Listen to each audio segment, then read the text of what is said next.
বিসমিল্লাহির রহমানির রহিম।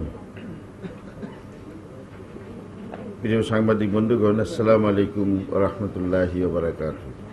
আপনারা সকলেই জানেন যে বর্তমানে দেশে রাজনৈতিক অস্থিরতা এবং অর্থনৈতিক দুরবস্থা চলছে। আইন শৃঙ্খলা পরিস্থিতির চরম অবনতির ফলে মানুষের জানমালের কোনো নিরাপত্তা নেই। দ্রব্যমূল্যের ঊর্ধ্বগতিতে জনগণের নাভিশ্বাস উঠেছে। শিক্ষাঙ্গনে সন্ত্রাস ও অনৈতিক কর্মকাণ্ড চলছে। সরকারি দলের ছাত্রদের হত্যা, সন্ত্রাস, চাঁদাবাজি, টেন্ডারবাজি, সিট বাণিজ্য, ভর্তি বাণিজ্যের ফলে শিক্ষাঙ্গনে চরম নৈরাজ্য বিরাজ করছে। গ্যাস, বিদ্যুৎ, পানি সংকট, যানজট, বেহাল ড্রেনেজ ব্যবস্থা, বায়ু দূষণ ও মশার কামড়ে জনজীবন অতিষ্ঠ হয়ে পড়েছে। সারের অভাবে ও সীমান্তের ওপার থেকে আসা ভেজাল সারের কারণে কৃষিকাজ ব্যাহত হচ্ছে। দেশবাসী আশা করেছিল সরকার এসব সমস্যার সমাধান করে জনকল্যাণে মনোনিবেশ করবেন, কিন্তু তার পরিবর্তে সরকার বিরোধী দলের, বিশেষ করে জামাত শিবিরের বিরুদ্ধে সারা দেশে গ্রেপ্তার অভিযান পরিচালনা করে দমন, পীড়ন, অত্যাচার, নির্যাতন চালিয়ে রাজনৈতিক অস্থিরতা সৃষ্টি করছে। ধর্মীয় রাজনীতি নিষিদ্ধ করার নামে ইসলামী রাজনীতি নিষিদ্ধ করে চরম রাজনৈতিক সংকট সৃষ্টির অপচেষ্টা চালাচ্ছে। ধর্মবিমুখ শিক্ষানীতি জাতির ক্ষেত্রে চাপিয়ে দেওয়ার ষড়যন্ত্র করছে। সেই সাথে তথাকথিত যুদ্ধ অপরাধীদের বিচারের নামে ৩৬ বছর পূর্বে মীমাংসিত একটি বিষয়কে সামনে টেনে এনে অপপ্রচার চালিয়ে দেশকে নৈরাজ্যের দিকে ঠেলে দিচ্ছে।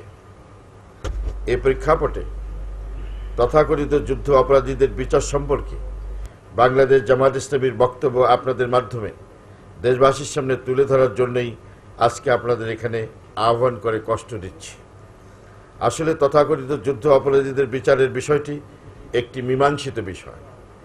সরকারের কার্যকলাপ ও ভাবভঙ্গি দেখে মনে হয় তথাকথিত যুদ্ধ অপরাধীদের বিচারের নামে একটি প্রহসন করে তারা জামাত ইসলামী সহ ইসলামী আন্দোলনের উপর আঘাত হানার অপচেষ্টা চালাচ্ছে। তার প্রমাণ হলো সুষ্ঠু তদন্তের পূর্বেই সরকার এবং সরকারের সমর্থক বিভিন্ন মহল, তাদের কিছু সমর্থক সংবাদপত্র এবং মিডিয়া জামাত ইসলামী নেতাদের তথাকথিত যুদ্ধ অপরাধী হিসেবে অভিহিত করে তাদের বানোয়াট তালিকা জনসম্মুখে প্রচার করছে।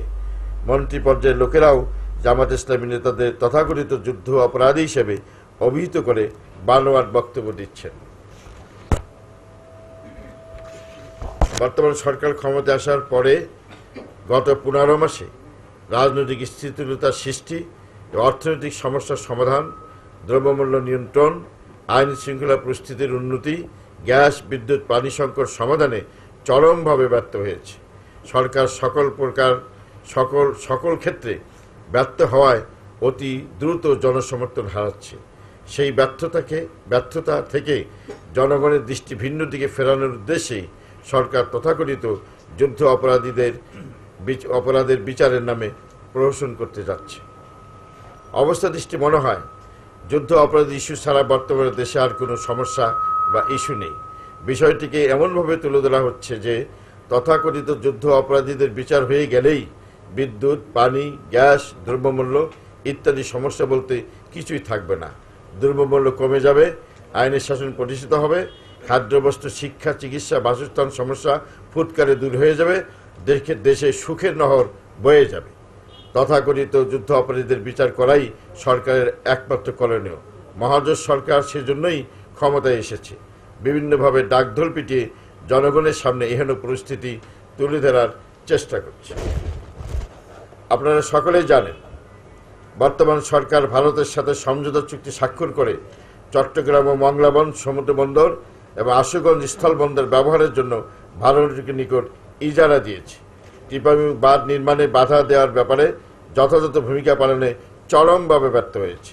তা আড়াল করার জন্যই বাংলাদেশ জামাত ইসলামের মতো একটি দেশপ্রেমিক শক্তিকে দুর্বল করে আধিপত্যবাদী ষড়যন্ত্র সফল করার জন্য তথাকথিত যুদ্ধ অপরাধী ইস্যুকে ব্যবহার করা হচ্ছে।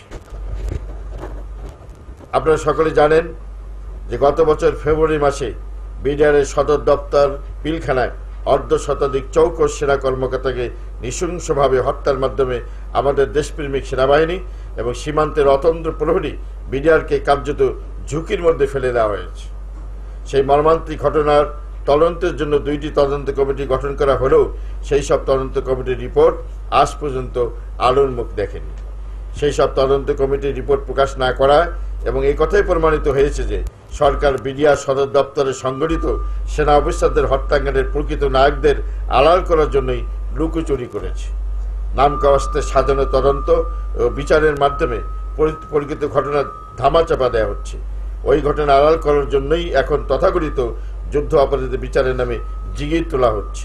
জনমনের ধারণা বদ্ধমূল হচ্ছে যে গত বছর 25 ও 26 ফেব্রুয়ারি পিলখানায় সংঘটিত মর্মান্তিক ঘটনা এবং তথাকথিত যুদ্ধ অপরাধীদের বিচারের জিগির একই সূত্রে গাঁথা, একই জায়গা থেকে কলকাঠি নাড়া হচ্ছে বলে সচেতন নাগরিকদের ধারণা।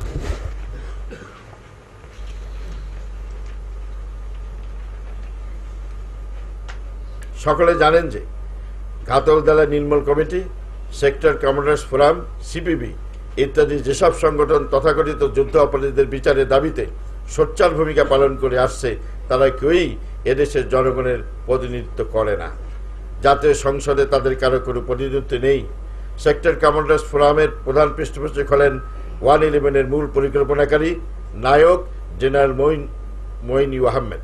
তিনি তার রাজনৈতিক উচ্চাভিলাষ চরিতার্থ করার জন্যই সেক্টর কমান্ডার্স ফোরাম ঘাদানিককে ব্যবহার করে জাতিকে বিভক্ত করে গণতন্ত্রের পর যুদ্ধ করার জন্যই তথাকথিত যুদ্ধ অপরাধীদের বিচার ইস্যুকে তুঙ্গে তুলেছিলেন। কিন্তু তিনি ব্যর্থ হওয়ায় এখন তারা আওয়ামী লীগের ঘাড়ে চড়ে গণতন্ত্রকে নস্যাৎ করার ষড়যন্ত্র করছে। আর সিপিবি সহ বামপন্থীরা এমন এক গোষ্ঠী যারা এদেশের জনগণের প্রতিনিধিত্ব করে না। নির্বাচনে তারা জনগণের ভোট পায় না। গত নির্বাচনে তারা শতকরা 0.01% ভোট পেয়েছে। তারা ষড়যন্ত্রের খেলা সিদ্ধহস্ত। স্বাধীনতার পরে তারা আওয়ামী লীগ সরকারের ঘাড়ে সবার হয়ে একদলীয় শাসন জাতির ঘাড়ে চাপিয়ে দিয়ে বহুদলীয় গণতান্ত্রিক ব্যবস্থাকে ধ্বংস করেছিল। এখন আবার তারা নন ইস্যুকে ইস্যু বানিয়ে জাতিকে বিভক্ত করে গণতন্ত্র নস্যাৎ করার ষড়যন্ত্রে লিপ্ত হয়েছে। এসব ষড়যন্ত্র সম্পর্কে দেশবাসীকে সতর্ক ও সজাগ থাকতে হবে।